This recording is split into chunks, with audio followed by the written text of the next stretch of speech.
So at this point, the SCRIBIT is on the wall and we just put on our 0 point. And we did the 0 point, we used the measuring tape, as you can see over here. We used the A1 to A2. That's what we used, A1 to A2, to find this 0 point.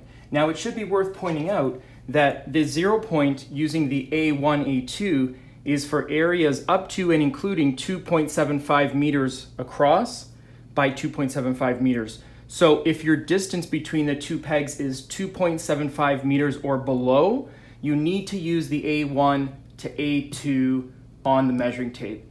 Really important to note, I believe, if I'm not mistaken, that on the SCRIBIT app itself, at this moment, at the moment of this video, it says areas below 2.75 meters. However, I believe that the proper thing is including and below 2.75 meters.